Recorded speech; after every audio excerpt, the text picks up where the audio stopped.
एक है भौतिक जगत, एक है आध्यात्मिक जगत। दो जगत है।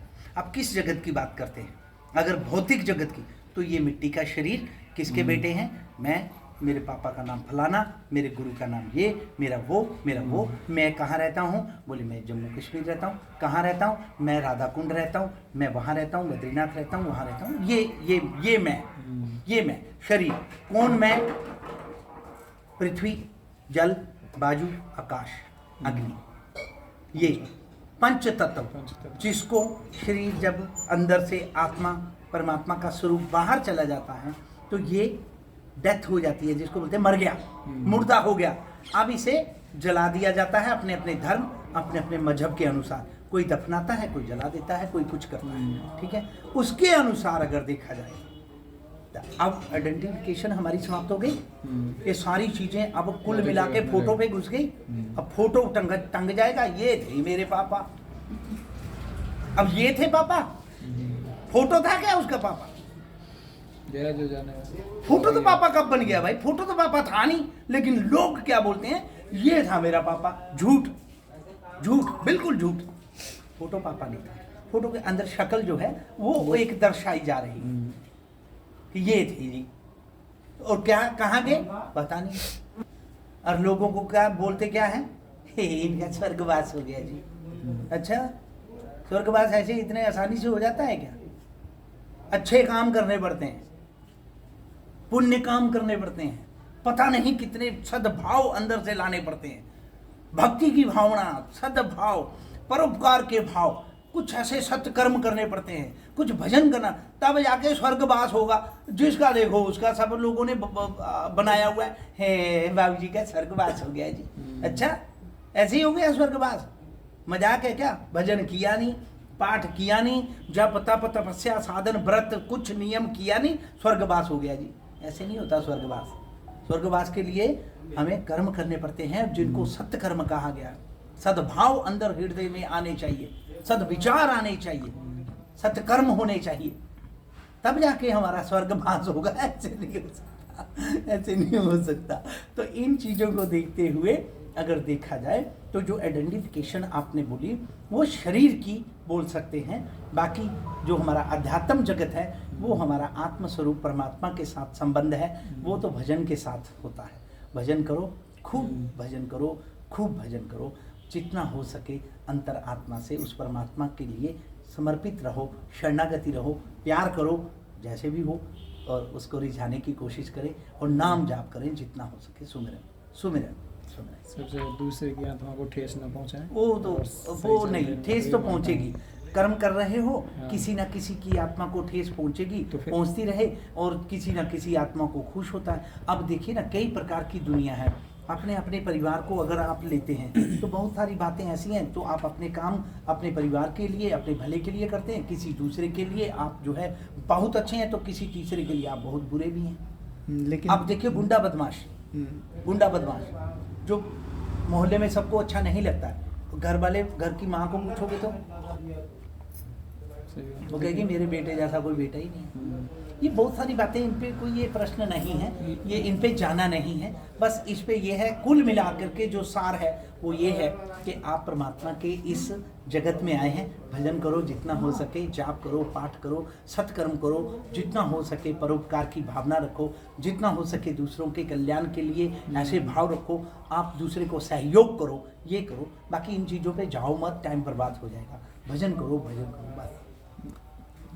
एक चीज और हमारी, जैसे आत्मा और मन दोनों चीज डिफरेंट है, तो जो ठेस पहुंचेगी वो मन को पहुंचेगी, आत्मा को नहीं। क्योंकि आत्मा हम सत्कर्म कर रहे हैं, हाँ। सारा जगत मन का है, मन को ही ठेस पहुंचे। और मैंने बोला कि आत्मा को ठेस ना पहुंचे, तो आत्मा को पहुंचती नहीं है। लेकिन हाँ, आत्मा को पता है, दुखी कर दे ना किसी को कोई, तो वहां पे क्या होता है, मन जो है शून्य की ओर जाता है। मन शांत होकर के वो ऐसी चीज है कि मन से फिर सीधा आत्मा पे जाती है, मन से आत्मा पे जाती है, आत्मा पे ले लेता है व्यक्ति। कभी कभी वो कब लेता है, अब बता देता हूँ। ये सत्य स्वरूप है, आत्मा सत्य स्वरूप है। मन जो है जगत के अनुसार चलता है, झूठ सच में ओतप्रोत है। आत्मा सत्य स्वरूप है। और जब कभी धोखा हो जाए आदमी के साथ, जैसे किसी की जमीन हड़प कर ली किसी ने, पैसा बहुत ज्यादा हड़प कर लिया, उसका कुछ नहीं दे रहा है, खाने को भी लाले पड़ रहे हैं और बहुत परेशान है, और अब वो रोता है मेरा बेड़ा गर्क हो गया इस आदमी ने, जब करके वो उस आदमी को इंडिकेट करता है, ऐसा कुछ बोल के उस आदमी के लिए रोएगा और छाती पीटेगा, तो वो कह सकते हैं कि आत्मा दुखी हो रही है।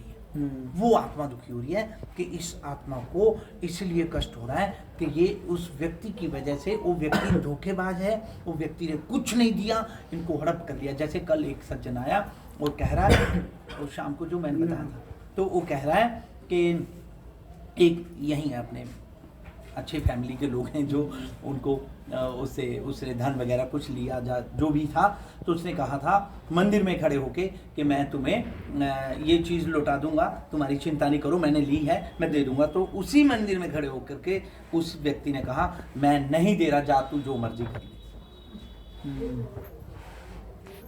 तो व्यक्ति अब वो इतना डिस्टर्ब हो रहा है, वो दुखी हो रहा है, तो अब वो क्या कर रहा है, मन की जो स्थिति है उससे परे की ओर उस चीज को वो ट्रांसफर कर रहा है, वो आत्मा की ओर। वो अब दुखी इतना ज्यादा हो रहा है क्योंकि वो सत्य है, जो सत्य, आत्मा सत्य स्वरूप है, और वो जो कह रहा है वो बिल्कुल सत्य है कि उसके साथ गलत हुआ है, वहां उसका कोई स्वार्थ नहीं है, वो गलत हुआ है, उस आत्मा पे अब जो है चोट पहुंचने वाली है। तो अब उससे क्या होगा, वो अगर रोया और पीटा, आंसू आए, जब वो दुखी हुआ उस लेवल पे जाकर के कि आत्मा को टच करेगा, तो उस व्यक्ति का सर्वनाश हो जाएगा। तो महाराज इसमें भी उसके मन ने उसकी आत्मा को ठेस पहुंचाई है, उसकी आत्मा ने नहीं पहुंचाई।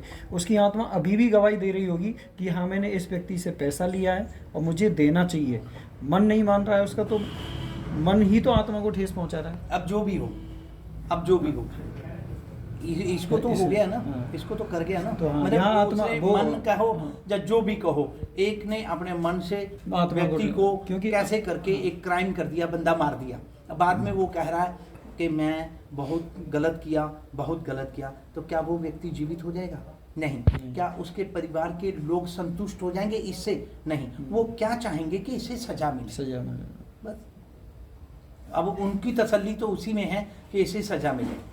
अगर वो सजा नहीं मिलती है, अब देखिए ये बात बहुत अच्छी है, अगर उसे सजा नहीं मिलती है तो अब वो दुखी होते हैं, अंदर मन के द्वारा सीधा आत्मा पे जाते हैं, उनकी आत्मा कुचोड़ी गई, उनकी आत्मा दुखी हो रही है। अब इस व्यक्ति का बेड़ा गर्क होने वाला है जिसने क्राइम किया। हाँ, क्योंकि वो आत्मा से रोएगा।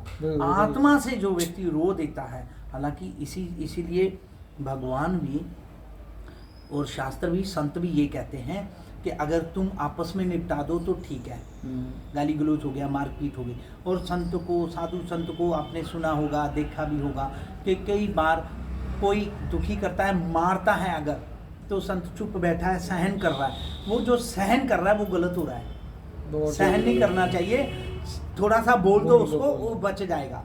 और अगर आपने नहीं कुछ बोला तो अब आपकी तरफ से वो खड़ा है ना धनुषधारी, अब समस्या तो यहाँ उसको होने वाली है जो दुखी कर रहा है।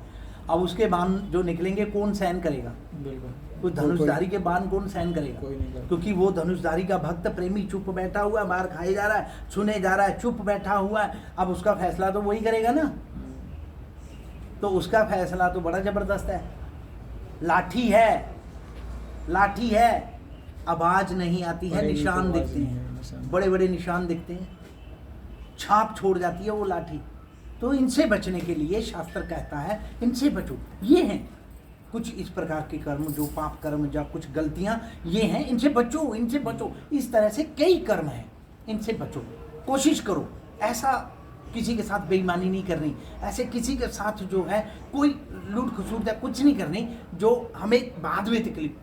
कभी कभी क्या होता है, आदमी अपना तुरंत का, अभी का फायदा बोलते हैं जिसको, वो अभी का फायदा देखता है, दूर का नुकसान नहीं देखता। वो बहुत खराब है।